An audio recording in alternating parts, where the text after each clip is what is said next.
Hello friends, this is Scott, and before we get into the topic of this video, I just wanted to show you that I found the culprit who's draining my water troughs in the pasture. It's Mr. Theo. He loves to come out here and drink out of any bucket that's full, as do the other cats. And I have plenty of water in the garage for them, along with their food, but they'll always take advantage of some fresh water in any container. And they seem to prefer that and just be outside rather than being in the garage. So, yeah, Mr. Theo's doing well. And here's a look at today's project, which is building the new chicken coop down here. And I'm showing you the raw materials that I have collected for this build. And I do not have enough to do everything, but I think I have enough plywood. I think I'm going to need to get, obviously, some nails. And I'm going to get some 2x4s, I think, for the roof rafters. I think I need to get some of those. I'm just going to use 2x4s. It's not going to be a huge structure. But where did I get most of the materials for this project? As you remember, I tore down my chicken coop, a large chicken coop in Salt Lake City, because my wife hated my chicken coop after many, many years. She decided it was time to get rid of it. So, yeah, I spent a couple weekends tearing it down. And I got a lot of raw materials down to the Homestead, but I had a lot of materials that I just had way too many nails in them. So I wasn't able to reclaim as much as I thought I was going to. So there may be a little bit more of a purchase than I originally thought. But other places I got the raw materials, if you remember, I used to have the old ugly greenhouse hooked to the side of this house from the previous owner, and I did manage to get that patched this year. And I had torn it down last year and just got the siding patched this year. But I had all the wood, and there was a lot of long 2x4s because they just kind of made it an A frame off the side, and half of an A, I guess, and had a lot of long 2x4s. So I had those stored in the back, and they've just been kind of sitting here on the concrete pad rotting away. So I figured I'm going to use up all these boards, just get rid of them. And I have the dumpster from the flood, and whatever I can't use, I want to use the dumpster and get rid of it. And last but not least, when I tore down these wood shelves that the previous owner had in the garage, I reclaimed most of that wood. So that's been a godsend because I got a lot of 2x4s in here. So that was a big help. But earlier this year, if you remember, my cousin Kirk came from Wyoming and helped me put up this chicken pen. And then I bought the house off of KSL. And it's too small of a house. I mean, all 4 chickens will fit, but not comfortably. So that was just a temporary place for them to be. And where the wheelbarrow is where I planned on putting the new chicken coop. And I get rid of that one. Maybe use it to raise pullets. I'm not sure. But first off, I had to build some walls. I had to build retaining walls because I want to level the yard out and extend my planting beds above. And I also want to create get that done before I start putting the chicken coop in.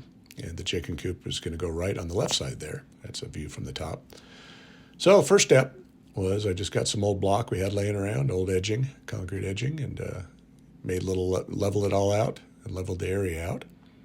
So that'll be the base of the coop. And I wish I had a shop, but I don't. And I got my tools half in Salt Lake and half down here. So I just, I do have enough to get this project done with my chop saw. And so we got started. And this is how I built the frame. Disclaimer, this is not a how-to video. I am not a builder by any means.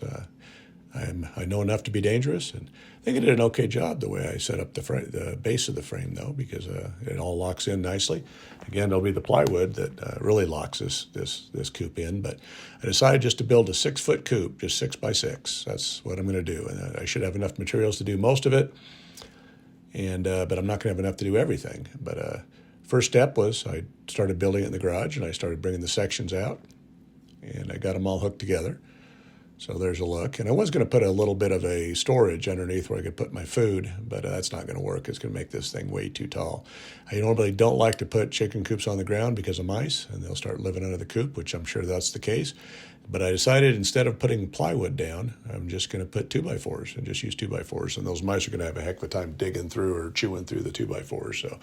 So yeah, they're going to get in the coop. But as you see where I'm putting my hands there, that's going to be a door. So I will be cutting that out and making a 6-foot door so I can walk into it with a kind of a sloped roof, taller in the front and sloping it down 6 inches in the back. But I was able to use all that reclaimed lumber. I had to use a little bit of lumber that I took from the shelving in the garage, and I had a couple pieces. But overall, it was mostly just what I had laying around outside. And so I've got a nice sturdy floor. And but now I'm kind of worried about weight because I've got to put some siding, and I've got to paint, and I've got to be able to move this coop around. And the more wood I put on, the heavier it's going to get. But so I got it all kind of locked in to where the point where I'm going to put some plywood on, and I'm going to do this two sides, one, the side against the wall and the side against the chicken pen. And that's all I'm going to put on for plywood and siding right now, because it's going to make it way too heavy. And I don't know if I made it too heavy already, but here's an old piece of reclaimed that I had a problem with, reclaimed siding, that my old fence in the back, I couldn't paint the whole thing. So you see, that's why it's not all red. But put the door in, and I will just easily just cut out the wire and staple the wire to this coop when I shoved the coop up against the pen. And I was able to get both sides of the plywood and the siding on. As again, I had a red coop in Salt Lake, but this is as far as I wanted to go build-wise, because it's just going to get way too heavy. So I did have a little bit of exterior paint, so I'm just kind of taking another look at the front here before I show you the sides. But yeah, I decided to paint it white, and I think I'm just going to put in green trim. I think just like the house has on it, so I think that's kind of what I'm going to do. But yeah, just taking a quick look here, I'm going to put the roosting bars. I'll put two different levels in the back there, as I'm showing you the back sides painted. And then I'm going to put nest boxes. As I come back around, I'm going to put nest boxes probably along this wall here, more toward the door, so I can just reach in. I don't know if I'm going to do an access hatch or not.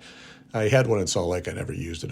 Because the chickens lay eggs in various places, and you have to open the coop up anyway and look everywhere. So I don't know if I'm going to put a little hatch on the outside or not. But I think I'll put the heated water base right there on the right side of the door for the winter.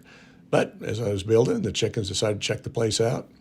And this is the first of the 2 Barnevelders I have left. I started with 4, and I've lost a couple over the years. But these chickens are probably 3.5 years old, and they lay an egg once in a while. But I get very few eggs. So I've only got 4 chickens now, but I want to have a total of probably 12 here over time. And I think I'll just get 4 next year probably, and we'll see how that goes. And then the next year get another 4, and then just as they age out, hopefully I'll have some better supply of eggs. And here comes the other Barnevelder. So, yeah, they seem to like the coop already, and it's looking pretty good. So, anyway, this is phase 1 of the coop build, and I'll be doing phase 2 here shortly. And I don't want to give up a lot of what I'm going to do, but I think it's going to look pretty nice. Thanks again for watching. If you like what you see, please hit that subscribe button, like, share, and comment, as I'd love to hear from you. Thank you.